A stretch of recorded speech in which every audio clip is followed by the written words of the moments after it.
Hi there, my name is Lucas and I'm going to be your teacher for this module about writing and copywriting specifically. Why should you listen to me? I want to cover that first of all because whenever you get these modules, for example in university or college, you really wonder okay, what specific authority does this guy have? Why should I trust him specifically? Well, first of all, I'm a nearly seven-figure copywriter. And as you're going to be figuring out in this course, you too are actually a copywriter. We call it a scriptwriter for technical reasons, but factually, you do the work of a copywriter. Second, Brian trusts me. I regularly help Brian improve his writing, and he asked me to help with this. Third, so do my clients, most of which are 7+ figure companies. So that speaks a little bit from my experience, though obviously not entirely, but a little. And that's basically it. I mean, that's a very quick little lowdown. So here's what we're going to be doing in the next hour or so. First, we're going to be teaching high-level writing strategy in a way that has literally never been taught in this way before. I've read just about everything on this subject, and I think you're going to have your mind blown. So that means that first of all, we're going to be learning why you actually are a copywriter, not a scriptwriter. Second, we're going to be learning the number one reason you're going to write bad scripts and how to fix it. Third, why fifth grade writing is a lie and doesn't matter, and why you can write as complex as you want. Fourth, the stairway to heaven for dazzlingly good scripts and the four presences of mind. This is my favorite lesson of all of them. Even though it might sound a little bit technical right now, this is going to blow your mind. And then the 5 tactics which play into the high-level strategy. Tactic 1, how to create a unique moment insight for your viewers. Tactic 2, how to intercept your viewers' disbelief and dismantle it in seconds. Tactic number 3, the simplest, most powerful method to increase retention, also known as why YouTubers hold microphones now. And tactic number 4, the crash and burn technique for radically improving scripts in less than 1 hour. And tactic number 5 is easily the best one and ties everything together, but you'll see once you get to it. You'll just have to wait. First, watch all those other lessons, otherwise the last one doesn't make sense. So, lesson 1. You're a copywriter. Act like it. Let's get one thing out of the way. You are not a movie scriptwriter. For example, Marvel's business model is selling entertainment. So, for example, right here, we're looking at Endgame, right? These people in the cinema paid before seeing the movie, which means Marvel's goal, once the viewer is watching, to get the viewer their money's worth. The movie's scriptwriter's larger goal is series-wide retention. They want you to pay to watch all other movies, right? You get into Endgame, you watch it, you get attached to the characters, and then you pay to watch more movies because every time your payment is upfront. Okay, back to reality. You are a YouTube scriptwriter, not a Marvel scriptwriter. Which means that the cinema has already extracted money from the viewer by the time that they're in their seats. But we still need to make that money. And this is what makes you a copywriter. Our goalpost is different. We want them to pay us after watching the video, which is awfully similar to what a copywriter does. So what's a copywriter do? A copywriter's job is to persuade people at scale by writing persuasive texts. That sounds super abstract, and frankly, that is a very abstract definition of it, but that's because there's many kind of copywriters. For example, you could say that you are actually a scriptwriter copywriter. A copywriter writes ads, VSLs, sales letters, and basically all other ad-like texts. You are one of those. As Brian said, every YouTube video is a video sales letter, VSL, which is why I'll try to teach you a little bit of copywriting today and apply that to script writing. So that was the first lesson. A very simple but very, very important lesson. You are in the business of persuading people to pay other people money. That is your job. It is not like a standard scriptwriter to write fantastic screenplays that get people their money's worth. Obviously, you want to give them satisfaction, but there's that slightly more sinister angle to it, which is also very, very important. Okay, lesson 2. The simple reason why you write bad copy and why it's not your fault. Here's why.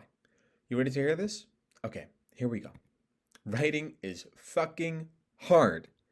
And I can tell you this as a writer. Brian can tell you this as a writer. We have conversations that are hours long about writing. Why does this not work? Why is this just not vibing the way we want it to? Why are we not getting this point across as effectively as we want? And we have those conversations for hours on end because it's a very, very, very complex subject matter. And writing as an action itself, not even like only as a theoretical thing, is also fucking hard. Think about this for a second. This is John, and John is writing. And while he's writing, he asks himself the first question: what did my research say again? Right? He's calling back in his mind to the research that he did in advance. Then he asks, what would my avatar like to hear? What words should I pick immediately, right now, to make my point? Long term, where am I going with this? What will I write in 3 minutes? How should I conclude my piece eventually? Can I foreshadow it right now? Oh, and how do all of these factors culminate? Am I sure about what I'm writing? Could it be better? Does it align with my ideals of writing, my principles? All of these questions are questions that you ask at the same time, that is simultaneously, as you're writing. Those are a lot of questions, and that is very cognitively intense. It's a big, big strain on your brain, which is why writing is hard. And because it's hard, a couple things happen. For one, his mind blows up. Second, we start stalling by adding words we don't need to make our point, which I call micro redundancy. We start picking words that don't actually say what we mean to say. So poor but easy word choices, the ones that don't actually get across the point well, but we know them and they're at the forefront of our mind, and that makes it easy. Cluttering our text with information we don't need, which I call macro redundancy. So not micro, but macro redundancy. So on a larger scale, you start including stuff that is just entirely unnecessary, such as my repetition just now. I didn't need to say that to make the point clear. And once these all start happening, the quality of your text will degrade because it becomes too complicated. Listen, we shouldn't make our texts too complicated by taking our time and realizing writing is hard. It's not just like the same as speaking. Writing means you're constantly facing yourself, battling your tendency to add micro redundancy, poor, easy word choices, and macro redundancy. Plus, you're thinking all these things at the same time. If you look at this slide, it's a cluttered mess. And that's the way that your head is going to be while writing off the dome. The way that you battle this situation, by the way, is by writing more. At one point, you learn what works and what doesn't, and you'll need to think less, which is a good thing. But first, you need to write a whole lot. So take your time. You're a writer. That's a really hard process, and you should realize that. But then what is too complicated, right? We're talking about this term too complicated, but I think it's always very, very important to define what we're actually talking about. What is too complicated? Well, here's how you write clearly. And that does not mean at a 5th grade level. You ever get told you're supposed to write at a 5th grade reading level? That's fucking stupid and wrong. Well, it used to be good advice, but it's been oversimplified over time. And this really ties in heavily into how complicated your text should be, right? Because we don't even talk at a 5th grade level. I don't talk at a 5th grade level. And great speakers don't always speak at a 5th grade level either. But they do have something else in common, which is what 5th grade reading level is really about. 5th grade reading level really means that there's a generally accepted level of simplicity or lack of complicatedness, which you ought to aspire to in your script. Because if you can explain it to a 5th grader clearly through text, you really understand whatever you're teaching or saying. So it's not the word choices that matter, it's the way and the clarity with which you can explain it, which means that the words themselves don't really matter. The amount of syllables isn't the thing that's going to be changing the quality of your script. It's the clarity with which you explain it. So the real question isn't how do we write at a 5th grade level? The real question is actually how do I write so clearly a 5th grader could feasibly understand it? And that is really, really important. The clarity of thought behind it is the important thing. If your causal chain is flawless, basically every 5th grader, no matter the level of reading or the level of writing, is going to be able to understand it. But you have to take it from the bottom up. So a couple tricks to ensure even a stupid child could understand your script. For one, download Hemingway after writing a script. And whichever sentences it says are problematic, ask yourself, if I speak this out loud, does it flow nicely and coherently? If yes, you don't need to rewrite it because again, That's fucking ridiculous. Recently, I saw a script where there was like a sentence that said like, you're going to be working for pennies. And Brian and I were reviewing that script, and it was for one of his script writers, and we were like, is this meant to be simpler?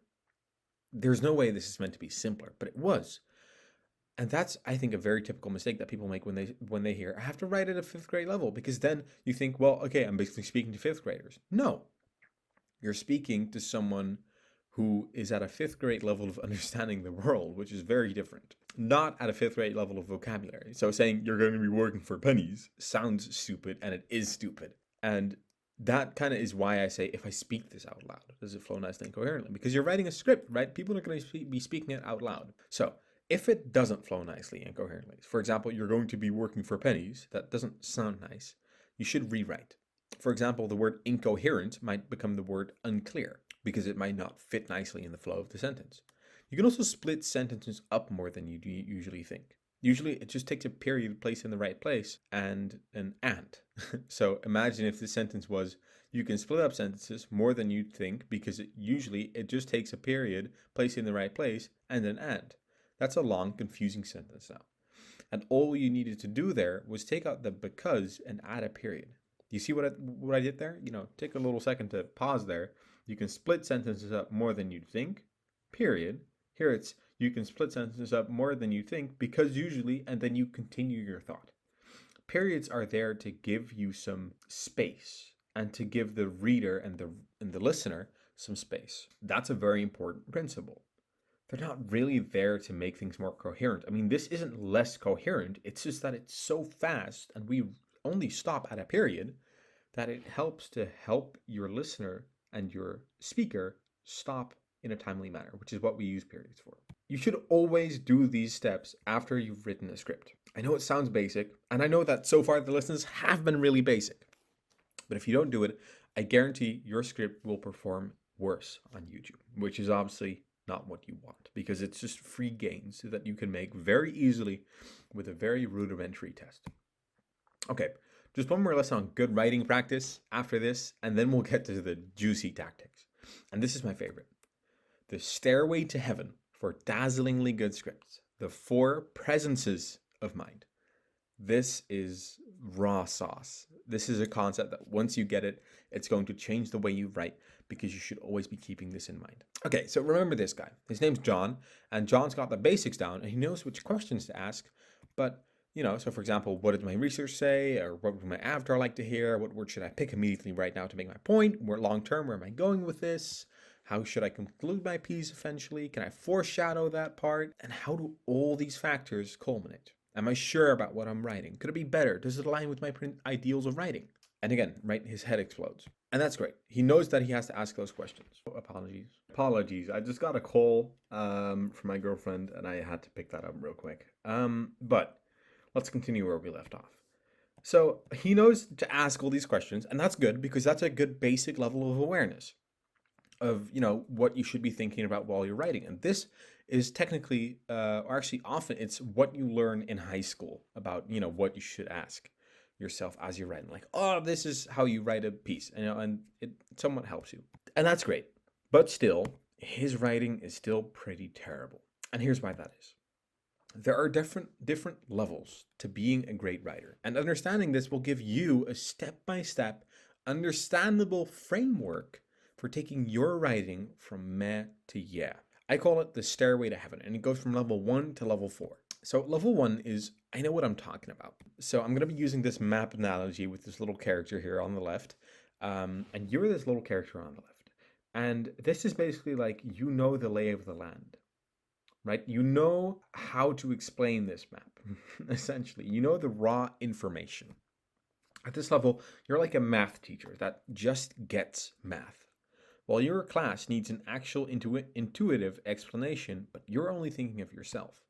So, welcome to class. Today we'll be covering the Pythagorean theorem.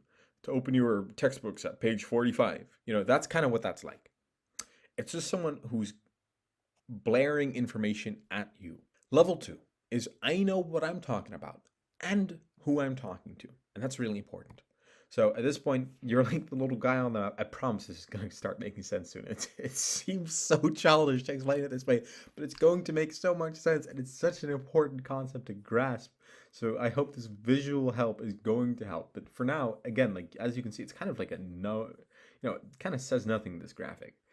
You know that the person you're picking up knowledge wise is over here, and you know that you're over here. So to use a more intuitive explanation, now the math teacher, you, knows where this class stands skill level wise, but he still needs to bridge the gap between them. So he asks, what are you guys struggling with?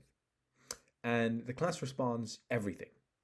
And then he says, oh crap, guess I've got to start slower and explain more intuitively then. So, you'd be like, okay, well, I mean, we have variables in math and variable a squared plus b, and then you continue from where you would usually have picked up. But it helps a little bit because you know where the person is starting off knowledge-wise. Okay, the key to how to explain more intuitively, that's at level 3. Level 3 is I know what I'm talking about. And again, I apologize for I didn't say this before, but there are some typos in this little PowerPoint. I'm sorry. I made this in a little bit of a rush, but I hope you don't mind too much.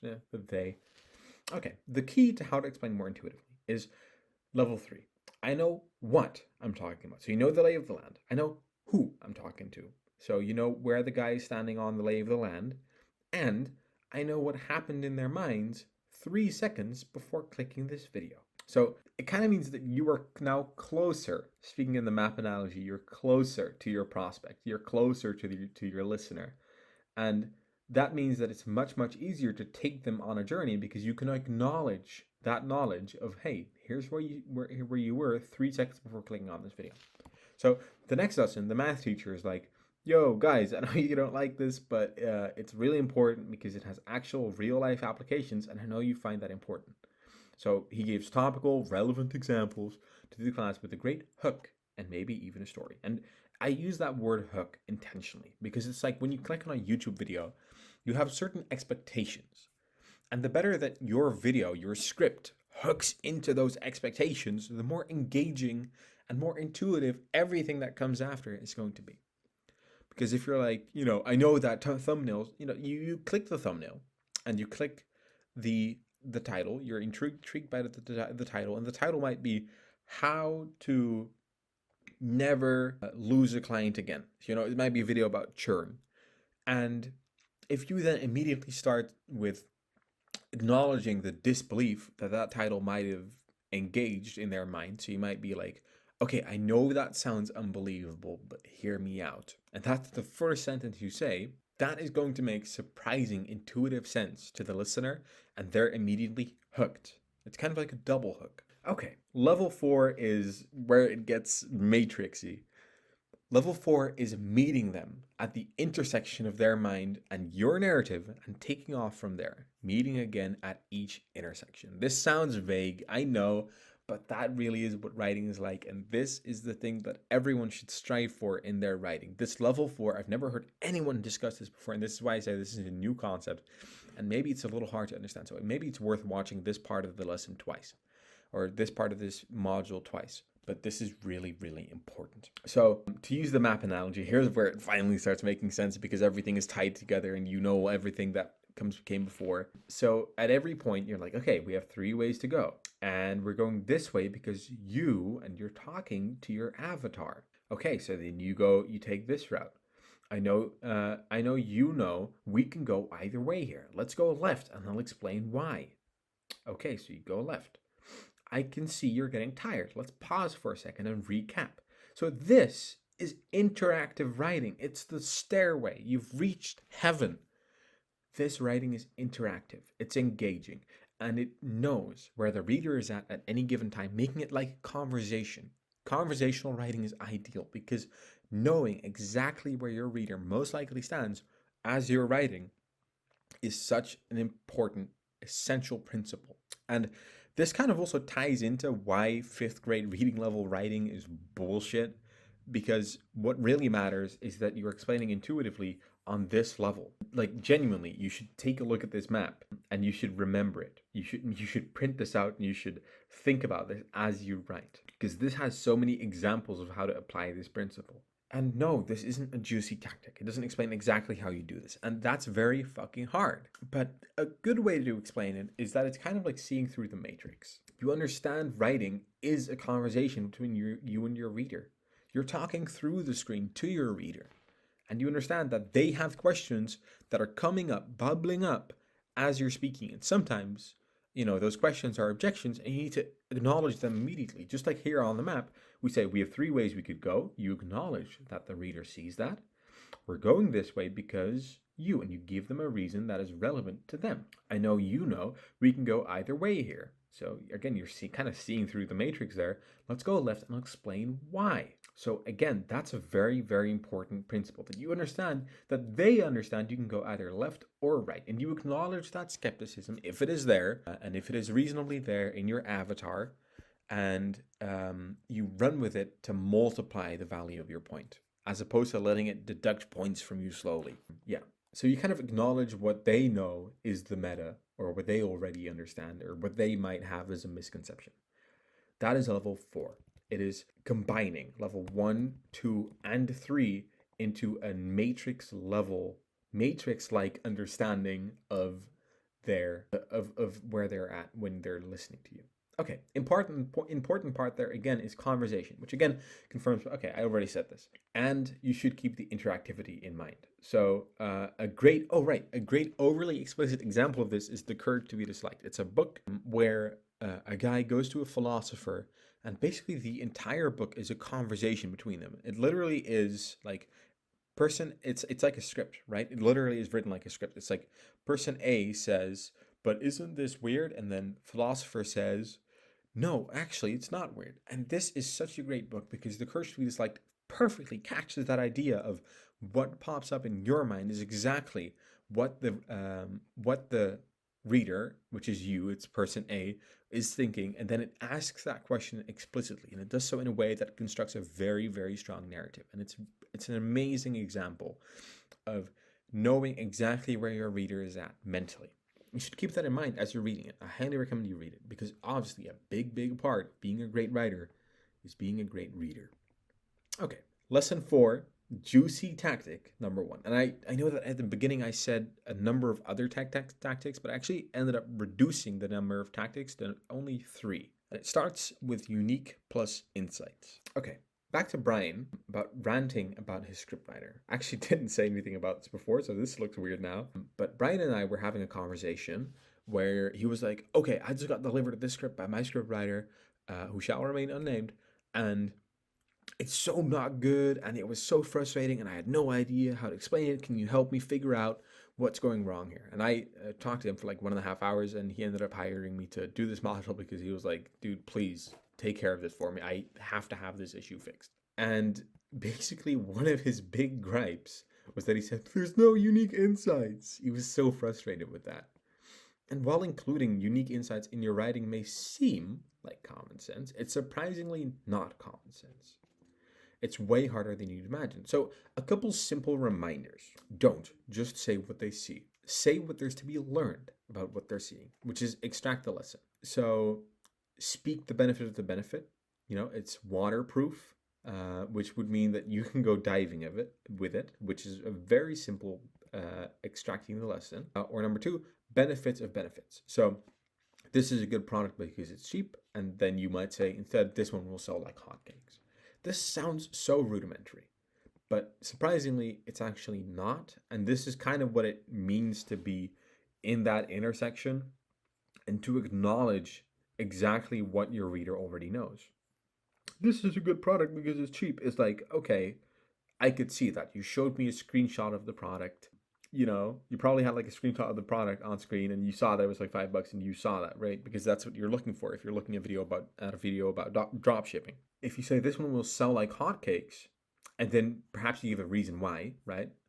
Because it's cheap, it's high quality, it has great ratings, it has great product photos, which is very important. In fact, our research showed that products with good profile, with good product photos sell 50% better. That's an insight.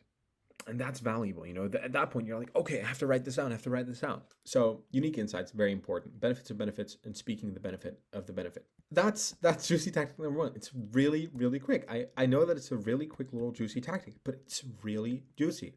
Knowing that you should extract the lesson, don't just say what they see and what you see, but say what there's to be learned about what they're seeing. This turns information into knowledge and insight, which is very, very important. Okay, lesson 5, juicy tactic number 2, proof elements. This is one that was invented by well, actually the best direct response copywriter who ever lived, Ben Savenga.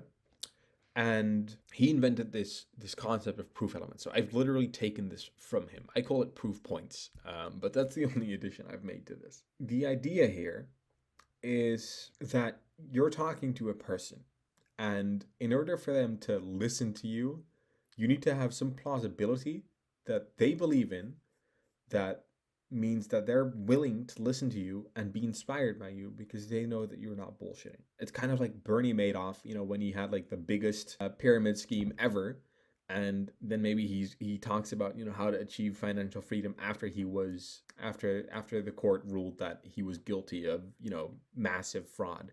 People are going to be like, I don't think it's very plausible what you're saying, So it's important that you have proof points, reasons why you are credible, and particularly for that Madoff example. I'm not sure if he ever did sell a course on independence, money independence. I don't think so. But if he did, he would love this part of the course. Okay, proof should permeate every part of your copy. Drill that into your brain. Proof should permeate every part of your copy. That's a really, really, really important aspect.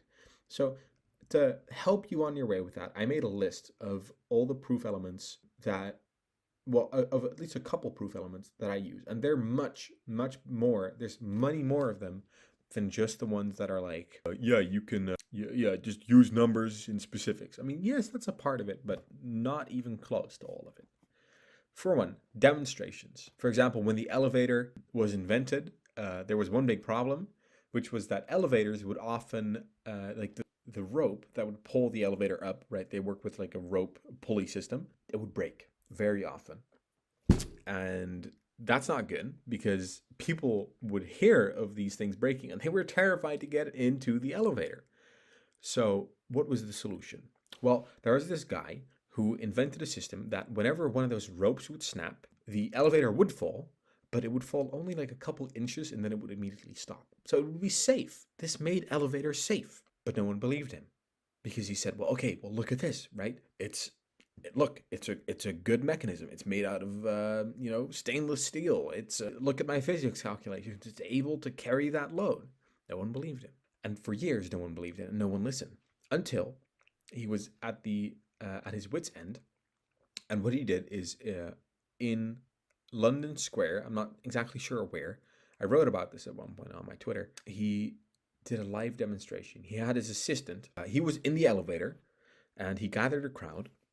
And he was in an open elevator with a rope, and he had the mechanism that he invented to catch him a couple inches down, right below the elevator. And he had his assistant first cut one rope, and everyone went. And then he had his assistant slowly cut the second rope, and everyone was, totally in shock that he was going to kill himself. Turns out he was caught a couple inches down, and the myth goes that this changed the landscape of every city worldwide because now we could not only go, bigger, we could go higher.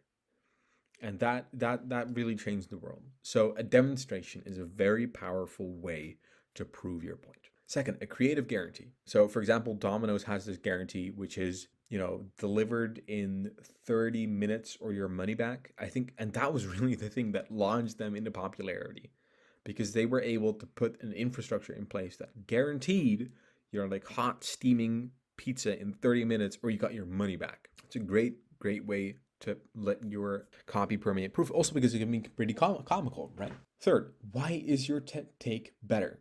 A simple, traceable reason. One example that I remember of this is Kleenex back in the day when they were becoming popular in probably the 60s, I'm not sure. They said Kleenex is better. Like their entire campaign was literally Kleenex is better because it has two layers, because it's double layered or something like that. That's brilliant because that simple, traceable reason that was so intuitive to people to grasp made it very easy to buy. And again, I'm giving you advertising examples here, which aren't the same as, script writing examples, but I frankly think that giving you advertising examples and letting you find a way to apply this list to yourself, when you next time go through your script and think of ways that you can permeate proof, just go through this list and go through your script at the same time, hold them next to one another, and find ways to give simple, traceable reasons why your take is better. Well, boom, there you go. Find a way to creatively guarantee, like, okay, well, I guarantee if you do this, you will never do this and this. And right, and that's a much, much better hook than just saying, this is going to improve your lead generation or something like that. Unique, promising specifics, exact dollar amounts, exact systems, very specific pain points. These are great. Stories are very, very good as unique, promising specifics. If you tell a very specifically told story, that's going to make your script that much stronger, particularly if you have exact dates, exact systems, or some very specific pain point. There are many, many YouTube documentaries that use exactly this mechanism of unique, promising specifics. How this 10-day heist robbed Japan of $761 million. That's such an interesting title just because it has those specifics. And as a person, you're like, a 10-day heist, and that could be even more interesting if it's like an 8-week heist. Like, what? It's an 8-week and it's like an hour-long video. You click it because you're like, okay, well, it's an hour long. It's an 8-week heist, 761 million. That's like stakes. It's an interesting timeline. It's so specific. Like, dude, there's got to be something interesting here. It's an hour long. I mean, that's a great proof point. Again, like the length of your video can even be a proof point as a unique and promising specific. 5, a conflicting, riveting expose. This is so typical that, advertisers or lead generators are like, ads don't work. And they say that in their video. And then they actually are like, well, they don't work if this and that. If you have a good, conflicting, riveting expose, it's an easy hack to get more attention for your product. Particularly if you actually have a great case to make, right? If you can demonstrate it, if you have a creative guarantee, if you have a simple reason why your expose will lead to a better business for them. Look at that, right? We're combining them. There's a million trillion ways to combine these. Number 6, disbeliefs that you can acknowledge. This really goes back to the idea of the matrix, and it's essential and is actually a proof point, because if you have to think about it, right? If you know what someone is thinking at the moment that you say something, and you then immediately acknowledge that, you acknowledge that disbelief, and you do that openly, it's a proof of competence, because they're like, okay, well, if he's acknowledging it immediately, and if he's acknowledging it so openly, there must be something to his case, because he's so confident in that. And also, he knows that I'm thinking that right now. So it is a proof of competence. 7, do you have a highly believable source? This is such a simple win that if you have, for example, an amazing research study that backs up your point, quote it. And, fuck it. Just like say explicitly, like show parts of that study in the editing. Quote it explicitly. It makes things so much stronger. Okay. Lastly, highly specific, relatable testimonials. That first part is actually, I mean, it's in parentheses, but it's actually the most important part. Highly specific, relatable testimonials. One good example of that is, I have a friend, his name is Brian. His name is Ryan. And Ryan is a web designer nowadays, but he used to be a graphic designer.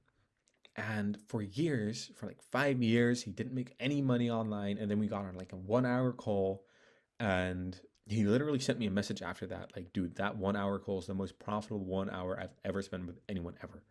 Because he made like $5,000 in the first month of applying my lessons to him in that 1-hour coaching call. So I think that's a really, really good, like highly specific, relatable testimonial. That's a great proof point that I could use if I was selling coaching. And in fact, I do use that as a proof point if I am selling coaching, which I rarely do, but still. Okay, So that's all that. That's a lot of stuff in just one lesson. So, we're getting much denser here because there's little links between what we learned at the very beginning. Okay, lesson 5, juicy tactic 3, stealing. And this is the last one. And we're going to be keeping this because I think this alone, this entire presentation has so much great stuff that you should repeat it absolutely once or twice, and you should work with these principles every single day, because to me, these are the most profitable principles that you can possibly work with ever. Okay, and really, this is as far as it goes, right? I mean, I have so much stuff that I can share with you. I have so many great tips, so many great tricks, so many little theoretical things that I can share with you about contrast, tension, about themes, about character arcs. I can show you all that, but this is giving you the basics, and that's what I'm trying to do here. Lesson 5, juicy tactic number 3, stealing. That's right, stealing. Okay, fine. Actually, it's called swiping, and you've probably heard of it before. Because some of the greatest copywriters, which is what you are, see lesson 1, every script you produce is a VSL. The greatest copywriters, they have a trick up their sleeve to write great copy consistently. Oh my God, I could not get that sentence out of me for the life of me. Swiping basically means you take inspiration from another script in your niche and you use it as a starting point for your own script. Okay, couple things to digest there. It means you take inspiration from, you do not copy literally, another script in your niche. So another script can be another video, which is scripted usually. And you can very easily find those scripts by going to youtubetranscript.com, I think. And like every YouTube video that's like somewhat popular has like an automatically generated transcript. So it's a very easy way to get some insight into what they're literally saying as you're playing the video. It's a great tool. YouTubetranscript.com. And you use it as a starting point. So when you swipe, you're going to oftentimes think like, okay, this is a perfect recipe. And then as you're writing the script, you're ending up, you're asking yourself all those questions that we talked about earlier that John asks himself. And you're going to end up thinking, wait, that intro is no longer perfect. I actually have a better one. But swiping is about speed of execution and accuracy, because you already know that it's worked once, so you can try to make it work twice. And this also very much ties into Brian's research technique. So swiping, right? So because he always says that you want to beat another video, he's kind of swiping in that case, right? He's looking at another video, he's trying to beat it information wise, and he's trying to beat it packaging wise. But that doesn't mean that he doesn't swipe from other videos to, or at least subconsciously, he doesn't actively do it anymore. But I know that he used to do it when he was a Twitter ghostwriter. He used to do it back then, like a little bit of swiping. He just had like a couple recipes that he knew worked, and that kind of got into his veins, I think, and that's why he's such a good scriptwriter nowadays. Okay, so let's go ahead and take a look at an example. This is from George Blackman's. He's a scriptwriter. He's great. Let's go ahead and open this in full. I hope that he doesn't hate me for this. I'm not trying to resell anyone's material, but this is a good example of a swipe. Okay, so I shouldn't be scrolling too far down. I'm so sorry. You're not going to get everything from this. If you want this product, the retention up, I think he's still selling it. You should just look it up on like Gumroad. This is a brilliant product for finding great swipes because they have like retention graphs. It's so much detail. It's no longer being updated, but it's still definitely, I think it was like $50. It's such a good buy. This video has the beginning of the video, and this is a really, really great article, so you should buy the retention hub so you can look at the article. Let's see here. I'm going to try to turn off the sound so that you don't get double sound, and turn on. So it says, if you've ever tried to make Chinese takeout fried rice at home and been disappointed with the results, this video is for you. Today we'll discuss the most common mistakes home cooks make and how to fix them. We'll talk about the closely guarded. Okay, so he has this really great intro. And I took this intro. I was inspired by it. Okay, it is glitching. I am so sorry about this. There we go. No idea what happened there. So I saw that video, and I saw that actually from George Blackman's course, and I copied it like this. I said, if you've ever tried to make thing before in circumstances and have been disappointed by the results, visual representation, this video is for you. So here I'm swiping, right? I'm thinking, okay, I have this video that I'm trying to make about why your ad strategy isn't working. And I look at this and I'm like, okay, wait, this, like by analogy, if I just adjust this a little bit, I can make this really strong.